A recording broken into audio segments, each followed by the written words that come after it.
University మంచి భవిష్యత్తు కోసం తెలుగు విద్యార్థులు ఇష్టపడే యూనివర్సిటీ. కాల్ 9059052378 9059052379.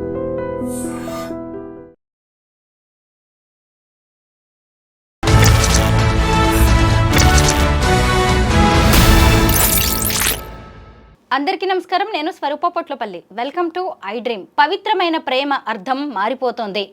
త్యాగం స్థానంలో స్వార్థం వచ్చి చేరుతోంది. తనకు దక్కనిది మరెవరకు దక్కకూడదనే ఉద్దేశంతో కొంతమంది ప్రేమోన్మాదులు ఎలాంటి దాడులకైనా తెగబడుతున్నారు. అన్నమయ్య జిల్లాలో తను ప్రేమించిన అమ్మాయి వేరొకరితో పెళ్లికి ఒప్పుకుందనే ఉద్దేశంతో ఆమె మీద యాసిడ్ దాడికి పాల్పడ్డాడు. పైగా తాను దొరికిపోతే ఏమవుతుందనే భయంతో అతను కూడా ఆత్మహత్యాయత్నం చేశాడు. ప్రస్తుతం నాతో పాటు సైకాలజిస్ట్ కృష్ణ భరత్ గారు ఉన్నారు. ఆయనతో ఈ ఘటనకు సంబంధించి అనేక విషయాలు మాట్లాడి తెలుసుకుందాం. నమస్తే కృష్ణ భరత్ గారు. నమస్తే మేడం. చూసారు కదా, అసలు ఇలాంటి ప్రేమోన్మాదుల ఘటనలు రోజు రోజుకి పెరిగిపోతున్నాయి. మనమేమో అభివృద్ధి గురించి మాట్లాడుకుంటున్నాం, కానీ ఇలాంటి వాళ్ళు అధపాతాళానికి వెళ్ళిపోతున్నారు ప్రేమని అడ్డం పెట్టుకొని. ఈ అన్నమయ్య జిల్లాలో జరిగిన ఘటన మీద మీ అభిప్రాయం ఏంటి? అంటే ఇక్కడ ఈ టోటల్ ఎపిసోడ్లో మనం గమనించాల్సింది అంటే అసలు ప్రేమ అనే కాన్సెప్టే మిస్లీడ్ అవ్వటం. ఈరోజు మన సొసైటీలో యూత్ ప్రేమ అనుకుంటుంది, అసలు ప్రేమే కాదండి, అది వ్యామోహం దాకే ఆగిపోతుంది. దాన్నే వీళ్ళు ప్రేమ అనుకుంటున్నారు. అక్కడి నుంచి చూస్తాండి. ఇక్కడ ఈ ఘటనలో చూస్తే మనకేంటండి, అది పొసెసివ్నెస్ అంటారు madam. It's not love, possessiveness అంటారు. అంటే ఈ అమ్మాయి నాదే, నాకు తప్ప ఇంకెవరికి ఈ అమ్మాయి దక్కకూడదు, తను 24 hours నా అధీనంలోనే ఉండాలి. ఇలాంటి భావజాలం ఉంటుంది అన్నమాట ఈ పొసెసివ్నెస్ ఉన్న వాళ్ళకి. మీరు చాలామంది గమనించండి, నేను 2-3 కేసులు కూడా డీల్ చేశాను మేడం ఇలాంటివి. ఎలా అంటే వీళ్ళు మొదట్లో ఏంటి, చాలా కేరింగ్గా ఉంటారు. అంటే మీరు పొద్దున్నే బ్రేక్ఫాస్ట్ చేసావా, లంచ్ తిన్నావా, డిన్నర్ తిన్నావా, ఎక్కడున్నావు ఏంటి అంటే 24 hours మానిటరింగ్ చేస్తూ ఉంటారు. నువ్వు ఎక్కడ ఉన్నావు ఏంటంటే ఈ ఆడపిల్లలు ఏమనుకుంటారంటే పాపం ఎక్కువ కేర్ తీసుకుంటున్నారు కావాలని అనుకుంటారు. నేనంటే బాగా ఇష్టము అందుకే కేర్ తీసుకుంటున్నారు. కానీ ఈ పొసెసివ్నెస్ అంటే వాళ్ళు మానిటరింగ్, ఈ అమ్మాయి ఎక్కడెక్కడ వెళ్తుంది, ఎవరితో మాట్లాడుతుంది, ఎప్పుడు వాళ్ళు తెలుసుకోవాలనే ఒక భావన ఉంటుంది వాళ్ళలో. అంటే వాళ్ళకి ఇన్నర్గా ఏముంటుందంటే ఒక అభద్రతా భావం. వీళ్ళకి ఈ అమ్మాయి నాకంటే ఒక మెట్టు పైన ఉంది, ఎప్పుడో వెళ్ళిపోతుంది నన్ను వదిలిపెట్టి అనే భావన వాళ్ళ ఉంటుంది. కాబట్టి వాళ్ళు ఎప్పుడు ఆ అమ్మాయిని తన 24 గంటలు తను ఎక్కడికి వెళ్తుందో, తన స్టెప్స్ ఏంటి, తను ఎవరితో మాట్లాడి తెలుసుకోవాలని ఆసక్తి ఉంటుంది, దానికి ట్రై చేస్తూ ఉంటారు. అలాగే ఈ అమ్మాయిని తన గ్రిప్లోకి తీసుకోవాలి అనే థాట్తో ఉంటారండి. అందుకని వీళ్ళు 24 hours అంటే మీకు ఫాలోఅప్ చేస్తూ ఉంటారు. ఆడపిల్లలు ఏమనుకుంటారు, పొరపాటు దీన్ని గ్రహించలేక ఏమనుకుంటారంటే నా మీద చాలా ప్రేమ చూపిస్తున్నారు కావాలి అనుకుంటారు. ఆ తేడా కనిపెట్టాలి. నిజంగా అతనికి ప్రేమ ఉందా, పొసెసివ్నెస్ ఉందా? ప్రేమ ఎక్కడైతే ఉంటుందో అక్కడ నమ్మకం ఉంటుందండి, పర్సనల్ స్పేస్ ఉంటుంది. మీకోసం కొంత టైం, నేను ఈరోజు ఒక వర్క్ వెళ్తున్నాను, ఒక 2 గంటల వరకు నా వర్క్లో నేను ఉంటాను అంటే మధ్యలో మిమ్మల్ని డిస్టర్బ్ చేయరు. నిజంగా ప్రేమించే వ్యక్తి అయితే తన వర్క్ తను చేసుకుంటుంది, తను ఫ్రీ అయిన తర్వాతే మనం మళ్ళీ తనతో టచ్లోకి వద్దాం అనుకుంటారు. కానీ ఎవరైతే పొసెసివ్నెస్ ఉంటుందో వీళ్ళు ప్రతి 10 నిమిషాలకో ప్రతి అరగంటకో నువ్వు ఎలా ఉన్నావు అని కాల్ చేయటమో, లేదంటే ఫోన్ చేయటమో, లేదంటే మెసేజ్ పెట్టడమో, ఏదో ఒకటి కంటిన్యూస్గా ఫాలోఅప్ చేస్తూ ఉంటారు అనమాట. ఇది కనిపెట్టాలి. నిజమైన ప్రేమకి పొసెసివ్నెస్కి డిఫరెన్స్ కనిపెట్టాలి అనమాట. ఆ స్పేస్ ఇస్తున్నారా లేదా, మీకు కావాల్సిన పర్సనల్ స్పేస్ ఇస్తున్నారా లేదా అనేది చెక్ చేసుకోవాలి. లేదు అసలు మీకు పర్సనల్ స్పేస్ ఎప్పుడు ఇవ్వట్లేదంటే మీకు వార్నింగ్స్ అనేది, ఇట్స్ నాట్ లవ్, ఇది పొసెసివ్నెస్, ఇతను పొసెసివ్నెస్లో ఉన్నాడనేది గమనించగలగాలి. దాన్ని ఫస్ట్లోనే అడ్డుకట్ట వేయగలిగితే వీళ్ళు ఇంత దూరము దాకా వచ్చే పరిస్థితి ఉండదండి. అండ్ నెంబర్ 2 ఏం చేస్తారంటే ఈ పొసెసివ్నెస్ ఉన్న వాళ్ళు బంధువులకి స్నేహితులకి దూరం చేసేస్తారు. నెమ్మదిగా వాళ్ళు చేసే కార్యక్రమం అది. అంటే ఫ్రెండ్స్ ఉంటారు కదండి, మీకంటూ ఒక ఫ్రెండ్స్ ఉంటారు. ఫ్రెండ్స్ మీద అతను నాకు నచ్చట్లేదు, నువ్వు అతనితో మాట్లాడొద్దు, ఈ అమ్మాయి మంచిది కాదు, ఆ అమ్మాయి సరైన డ్రెస్ వేసుకోవట్లేదు, తనకి నీకు ఫ్రెండ్షిప్ ఏంటి, ఇలా నెమ్మదిగా తన చుట్టూ ఎవరైతే ఉన్నారో వాళ్ళందరినీ దూరం పంపించేస్తారు. అంటే తను మాత్రమే తనకి దగ్గరగా ఉండాలి, ఎమోషనల్గా తను మాత్రమే అవైలబిలిటీ ఉండాలి ఆ అమ్మాయికి, మిగతా ఎవ్వరూ ఉండకూడదు. అంటే ప్రతిదానికి ఆ అమ్మాయి తన మీదే డిపెండ్ అవ్వాలి అనే వాళ్ళు చాలా స్ట్రాటజిక్గా ఇదంతా చేసుకొస్తారండి. ఇది గమనించగలగాలి. నిజంగా నేను ప్రేమించే వ్యక్తి, నీకు ప్రేమ ఇచ్చే వ్యక్తి అయితే నీ ఫ్రెండ్స్ని గౌరవిస్తాడు, అదర్ రిలేషన్స్, మీ తల్లిదండ్రులను గౌరవిస్తారు, మీ సిబ్లింగ్స్ని గౌరవిస్తాడు, అక్క అన్న తమ్ముడు ఉంటారు, వాళ్ళతో మీకుండే బంధాన్ని గౌరవిస్తారు, మీ ఫ్రెండ్షిప్ని గౌరవిస్తారు. ప్రేమ కంటే ముందు ఫ్రెండ్షిప్ వచ్చి ఉండొచ్చు.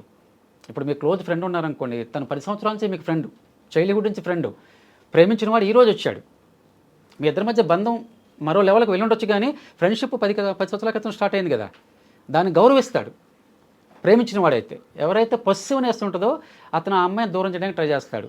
నీకు ఆ అమ్మాయితో పని ఏంటి, ఆ అమ్మాయి ఏంటో నాకు సరిగ్గా కనపట్టలేదు, తన యాటిట్యూడ్ బాగాలేదు, నువ్వు తనతో మాట్లాడవాకు.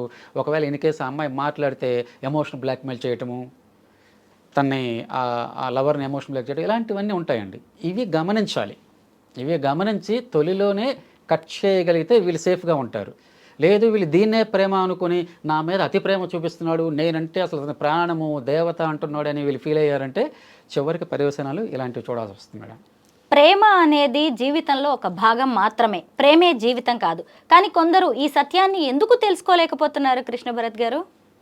అంటే దీనికి ఒక కారణం ఏంటంటే society madam. As per psychology మేము ఏం చెప్తామంటే ఇట్స్ అన్ ఎమోషన్. ఒక ఎమోషన్, ప్రేమ అనేది ఒక ఎమోషన్ అండి, ఒక నీడ్. ఇప్పుడు మీకు ఆకలి వేస్తుంది మేడం, ఏం చేస్తారండి? భోజనం చేస్తారు, ఏదో ఒక ఆహార పదార్థం తీసుకుంటే మీకు అది సాటిస్ఫై అయిపోతుంది. అలాగే మనకి దాహం వేస్తుంది, నీళ్ళు తాగుతాము, ఆ దాహం అనేది తీరిపోతుంది. అలాగే మనిషికి ప్రేమ అవసరం. మనకు ప్రాథమిక అవసరాలు ఎలా ఉన్నాయో అలాగే మనిషికి ప్రేమ అనేది కూడా అవసరం. ఆ అవసరము వచ్చినప్పుడు దాన్ని తీసుకున్నప్పుడు తర్వాత అది సెటిల్ అయిపోతుందండి. అలాంటి ఒక సాధారణమైన విషయాన్ని, అంటే ఒక ప్రాథమికమైన ఎమోషన్ని మన మీడియా, అంటే సినిమాలు కానివ్వండి, లేదంటే రచయితలు కానివ్వండి, కవయిత్రులు కానివ్వండి, వీళ్ళందరూ ఏం చేస్తున్నారంటే దాన్ని ఎక్కడో ఆకాశానికి లేపుతున్నారు. అదేదో జీవితంలో పెద్ద విషయము, ప్రేమ ఉంటేనే జీవితం ఉంటుంది, ప్రేమ చాలా మాధుర్యం ఉంటుంది, ఇవన్నీ ఉంటారండి.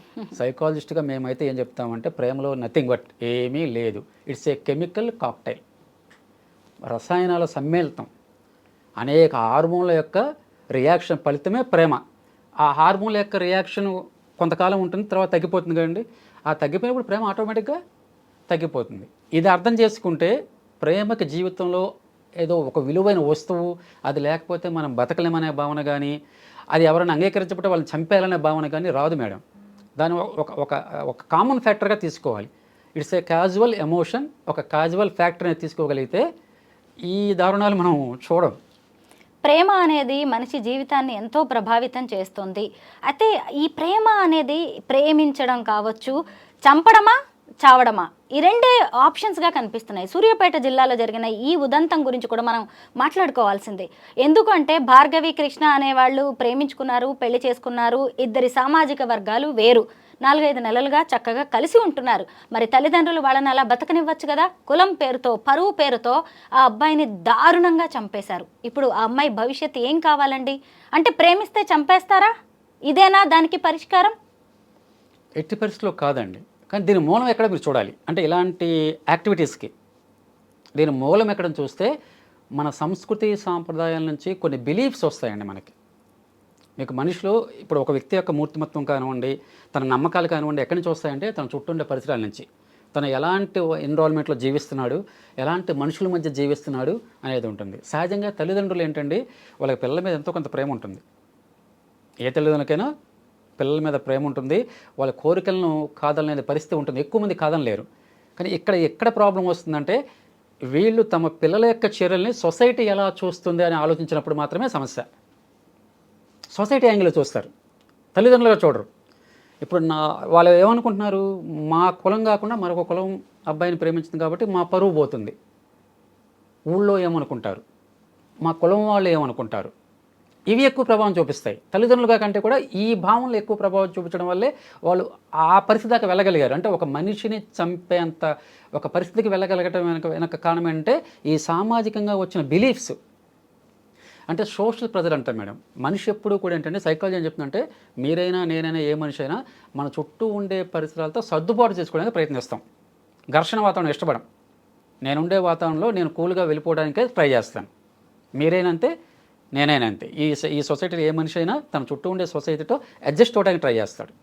ఆ అడ్జస్ట్మెంట్ ప్రాసెస్లో వీళ్ళకి ఏంటంటే ఒకవేళ ఇన్ కేస్ మేము దీన్ని యాక్సెప్ట్ చేస్తే, మా అమ్మాయి చేసిన దాన్ని మేము యాక్సెప్ట్ చేస్తే ఈ సమాజం మమ్మల్ని ఆమోదించదు, మా బంధువులు మమ్మల్ని ఆమోదించరు, మా ఊళ్ళో మమ్మల్ని ఆమోదించరు.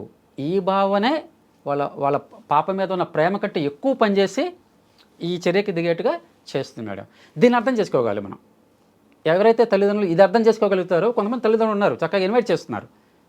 ఇంటర్ కాస్ట్ మ్యారేజ్ ఇన్వైట్ చేస్తున్నారు, ఇంటర్ రిలీజియన్ మ్యారేజెస్ ఇన్వైట్ చేస్తున్నారు. ఎందుకంటే వాళ్ళు దీని నుంచి బయటికి రాగలిగారు, ఈ చట్టం నుంచి బయటకు వచ్చారు. కాబట్టి వాళ్ళు నా పిల్ల ముఖ్యము, నా పిల్లలు ముఖ్యం అనుకున్నారు, సొసైటీ ఏమనుకున్నా పర్లేదు అనుకున్నారు, వాళ్ళు ఆటోమేటిక్గా ఇన్వైట్ చేశారు. ఇక్కడ ఎవరైతే ఈ చట్టం నుంచి బయటికి రాలేరో వాళ్ళు మాత్రము ఇలాంటి చర్యలకు పాల్పడే అవకాశం ఎక్కువగా ఉంటుంది madam. Thank you so much Krishna Bharat garu. Thank you madam.